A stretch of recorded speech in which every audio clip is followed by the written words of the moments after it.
guys, welcome back to the channel, and today we're going to be reacting to average American versus average European.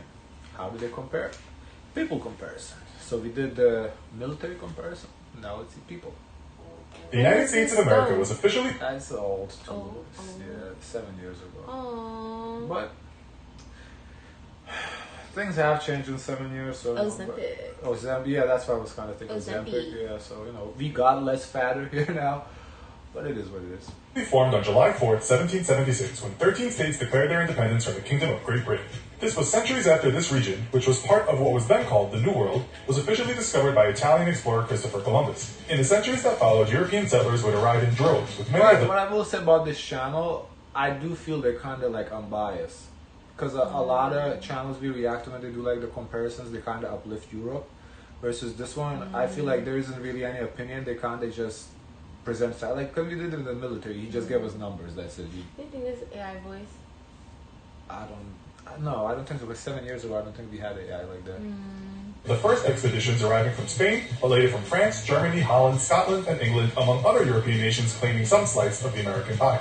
Today, many U.S. citizens have European ancestry, while not necessarily sharing much in common with their long-lost kin. Thomas Jefferson may have once famously written in the Declaration of Independence that all men are created equal, but we thought it would be fun to see how equal, in some respects at least, the modern U.S. citizen is now with the modern EU citizen in this episode of the Infographics Show, the average American versus the average European. Don't forget to subscribe and click the bell button so that you can be part of our notification. Let's take a look at America's largest European ancestry groups. According to the Census Bureau, approximately 49 million Americans said they had German ancestry, 36 million Irish ancestry. They said or they know? Well, they asked, so they claim. Sometimes people get it wrong. Yes, I mean, that's true. 27 million English ancestry, 18 million Italian ancestry, 10 million Polish ancestry, 9 million French, 6 million Scottish, 5 million Scotch-Irish, 5 million Dutch, 4 million Swedish, and 3 million Russian. Other large groups include Welsh, Czech, Hungarian, Portuguese, Danish, and Greek, while many people were also described as mixed ancestry. With this Euro connection in mind, how much does the average American have in common with the average EU citizen? Let's start with some basics. The median age, meaning that half the population is younger and half the population is older, is 42.7 in the EU and 37.9 in the US. Life expectancy in the... We're younger. I think that's probably... Huh? Well, in Europe, they're not exactly giving birth. I think because we're probably giving birth much. In Europe, the population is aging a little bit, yeah. EU is... But then again, this is 7 years ago, so it was in 7 years ago. Now, I don't... Now in the States, people don't give birth at 16 anymore.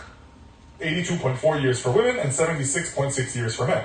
American women on average will live to 81.94 years and American men 77.11. That's interesting. Women live less, but men live longer. But once again, COVID really changed these numbers too. The life expectancy have gone down globally since COVID, and I feel like Europe recovered a little bit more than we did. I think we haven't recovered as much as last time I checked these numbers, because I did check it like a couple of months ago.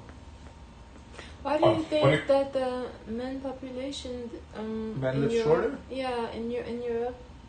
Oh, Europe smokes more. I would say that. Oh. That's the only difference. Smoking is way more common in Europe than here.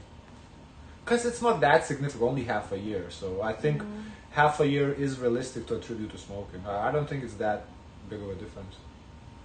When it comes to making babies, American women are slightly more active, with the average number of births per woman being 1.84, and European women giving birth to an average of 1.58 children. Yeah, and I think that's what contributes to the average age too. Just to clarify here, this doesn't mean women are miraculously bearing partial 0.58 humans, rather it's just an average taken from the female population and the number of births. Let's now look at some physical attributes. The average height for an American man is 5 foot 9.5 inches, while collective data for the entire EU is hard to come by. Europe, however, has some of the tallest people in the world, with the Dutch coming in at an average height of 6 feet for men. Dutch women are also at the top with an average height of nearly 5 foot 7 inches, whereas American women on average are 5. Yeah, but he took like the tallest country in Europe. I don't know if that's a fair comparison. With 4 inches tall. In fact, most member countries of the EU have a greater average height than that of Americans. That cannot be said about body weight, with America regularly coming in the top 5 countries in the world for average weight.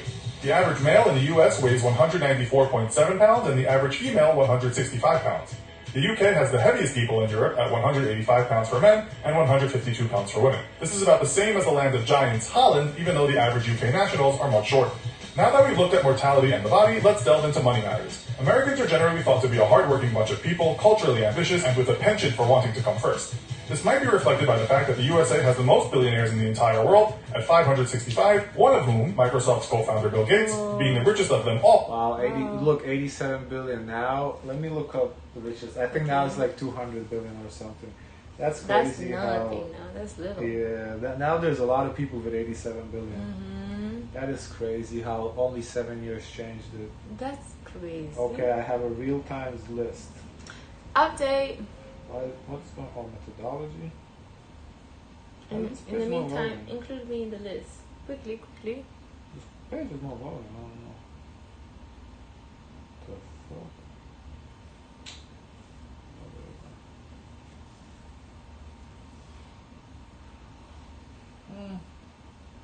So Bill Gates, is he still the richest? No. Forbes is not loading on my phone. I don't know. It's not. Let me go. Maybe it's because the internet. No, the website seems to just not load.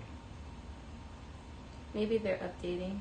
Okay, well I have a Bloomberg's Billionaire Index. It's a daily ranking. Okay, whatever. But this is based on Forbes, no? I don't know. It doesn't matter. Okay. Elon Musk, 241 billion. Wow. Jeff Bezos, 212.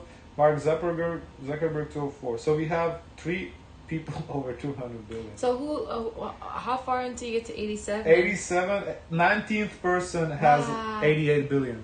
So what this he would have? be 20th. What does he have? Bill Gates, 162. Doubled. Wow. Basically, almost. That's very nice.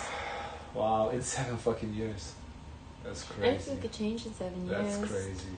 All with a fortune of around $87 billion. By comparison, the EU is home to 489 billionaires, with the richest being Spanish business magnate Amancio Ortega. That's still a lot. It's a lot. Yeah. I mean, they do have double the population, though, to be fair. Who is worth around $85.8 billion. But what about the average Joe among us? According to polls, the median gross wage for workers in the US per household was $43,585 per year, which is the 6th highest in the world. The highest median gross wage in the world per household was Luxembourg at $52,493 per year, with 2 other EU nations also above the US in Sweden and Denmark. In terms of income tax paid, the US is... So we only compare to the highest? Lowest is Italy at 20.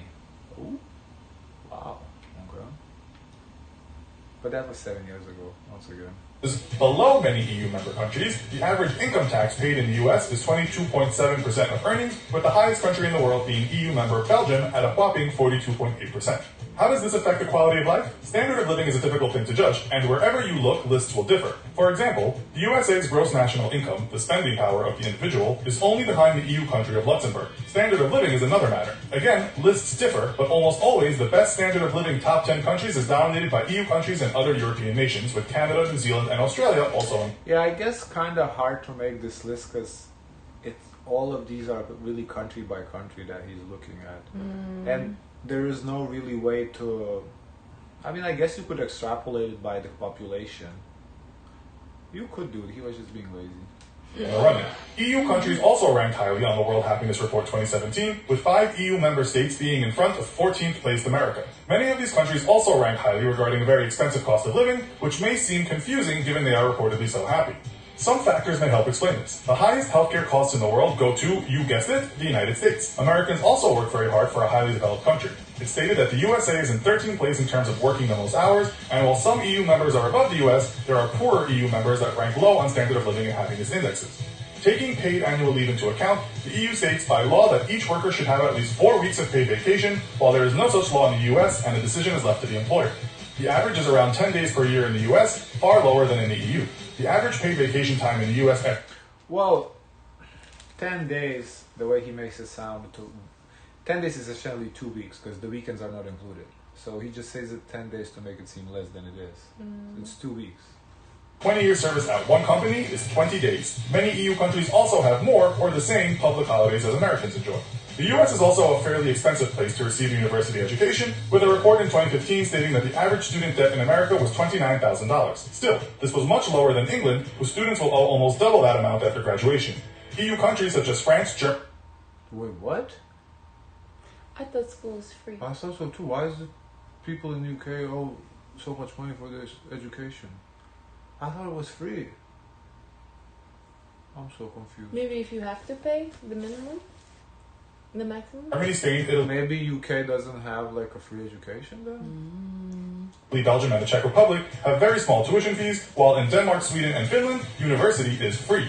The US, however, has a lower household debt to GDP than many Euro nations, including big borrowers, Denmark, the Netherlands, Britain, and Sweden. A 2017 report puts the USA in 10th place for household debt to GDP. So, what do these countries get for their money? Well, Americans enjoy living in much bigger houses on average than any country in the EU, with the average house size being around 2,000 square feet, second only to Australia, according to a 2015 report. Denmark has the biggest houses in the EU at around an average of 1,500 square feet per house, while the UK is only around 800 square feet on average. Americans... To be fair, UK is an island, so it's a little, you can only have so many houses, so that's kind of limited, very limited land. also have more motor vehicles per person, being the third biggest vehicle owners in the world, according to a 2014 report. With 797 vehicles per 1,000 people, excluding two-wheelers, only Luxembourg comes close to the US, and most EU countries are far behind. Where else does the money go? I wonder if people include children or just grown people, or just, what's people? Who has a license? That's what I wonder. People is a little vague. Well, quite a lot on entertaining oneself. Whether drowning tears or living la vida loca, a lot of money earned is spent on alcohol. The Europeans are easily the world's most formidable drinkers, with Eastern Europe topping the charts of alcohol consumption per capita in the world, and almost all EU countries drinking more than the USA, except for Italy and Sweden. Eastern Europe is also the cheapest place to drink, with Slovakia and the Czech Republic selling beers at an average of $1.50 from bar to supermarket, compared to a US average of more than double that. Finally, let's talk about love. In many EU countries, marriage rates have fallen dramatically, but this has to some extent become a global phenomenon. The average age of men and women in the US getting married is 29 and 27 respectively, which is considerably lower than just about all countries in the EU, whose couples often wait until well after 30. In the US in 2015, a report states that 6.8 per 1,000 people tied the knot, which was considerably higher than most European countries, with the EU average at 4.5 in 2015. The divorce rate that year in the EU was 2.0, almost half of the marriage rate. The US had a similar rate of marriage to divorce at 3.6. If not marrying, people haven't stopped sleeping with each other, but the Europeans, according to a survey by Durex, are doing it a lot more. The survey stated that the most sexually satisfied countries in the EU were Spain, Italy, Greece, the Netherlands, and Germany, with the USA data showing a low rate of satisfaction compared to most EU countries. As for first-timers, only the EU countries of Britain, Austria, Germany, and Czech Republic have a younger age in which people lose their virginity, with the USA being a fraction higher than those countries at age 18.4. On the top. So what's the age of those countries? They didn't show? Yeah, I feel like he kind of shortcutted a little bit. Yeah, he and cherry-picked information to share. Yeah. Quick of love, we come to the end of today's comparison. I do wish if there maybe there's a more 7 years ago was a lot. It's a big deal. It's a big deal. COVID had changed a lot of things. One noticeable, of course, is life expectancy, then inflation. Prices gone up significantly everywhere. Too, so it did change a lot. I would love to see updated version for this. Guys, of course, let us know your thoughts. Don't forget to like, comment, and subscribe. Join the Discord. And as always, share as much kindness as possible.